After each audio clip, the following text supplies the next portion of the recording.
மீனாஸ் கிச்சனுக்கு உங்களை அன்புடன் வரவேற்கிறேன். இப்போ எள்ளு சட்னி எப்படி பண்ணுறது அப்படின்னு சொல்கிறேன். இது இட்லி தோசை போன்ற பிரேக்ஃபாஸ்ட்டுக்கு நல்ல சைட் டிஷ்ஷாக இருக்கும். இதுக்கு தேவையான பொருட்கள் தேங்காய் பூ நல்லா திருவிட்டு அது ஒரு 1/2 கப் எடுத்திருக்கேன். எள் கருப்பு எள் நல்ல வாசமாக இருக்கும், அதனால் ஒரு 1/4 கப் கருப்பு எள். உளுந்தம்பருப்பு வெள்ளை உளுந்தம்பருப்பு 1 டேபிள் ஸ்பூன். காரத்துக்கு ஏற்ற மாதிரி உங்களுக்கு வரமிளகாய், தேவையான அளவு உப்பு. நான் இந்த பிரேக்ஃபாஸ்ட் இட்லி தோசைக்கு நான் புளி சேர்க்கலை. நீங்கள் உங்களுக்கு புளி விருப்பப்பட்டால் கொஞ்சம் வெந்நீரில் கொஞ்சம் புளி ஆட் பண்ணி ஊற வச்சு இதில் சேர்த்து அரைச்சிக்கலாம். இப்போ எப்படி பண்ணுறதுன்னு சொல்கிறேன். இப்போ எல்லா இன்க்ரீடியன்ஸுமே நீங்கள் ட்ரை ரோஸ்ட் பண்ணிக்கணும். நல்லா உளுந்தம்பருப்பை நல்லா பொன்னிறமாக சிவக்க வறுத்துக்கணும்.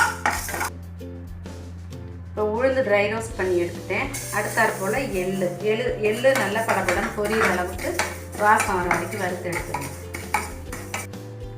இப்போ மிளகாய் போட்டுட்டு மிளகாய் போட்டோன்னா அதோட தேங்காயும் போட்டுருங்க. போட்டுட்டு ட்ரை ரோஸ்ட் பண்ணிவிட்டு இப்போ தேங்காயும் நல்லா ஓரளவுக்கு சூடானோன்னா முதல்ல வறுத்து வச்சுருந்த எல்லாத்தையும் போட்டுட்டு மிக்சியில் போட்டு சட்னியாக அரைக்க போகிறோம். மிக்சியில் அரைச்ச பிறகு கடுகு உளுந்தம்பருப்பு பெருங்காயம் 2 வரமிளகாய் மட்டும் தாளித்து கொட்டிடுங்க. இது இட்லி தோசைக்கு நல்ல ஒரு சைட் டிஷ். தள்ளி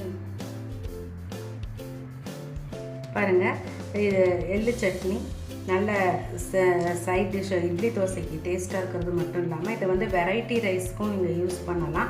அந்த மாதிரி இறக்கப்போ கொஞ்சம் தண்ணி விடாமல் கெட்டியாக லைட்டாக புளி சேர்த்து அரைச்சிட்டு தொகையல் ஃபார்மில் அரைச்சிங்கன்னா தயிர் சாதம் இதுக்கெல்லாம் நல்ல ஒரு சைட் டிஷ்ஷாக இருக்கும்.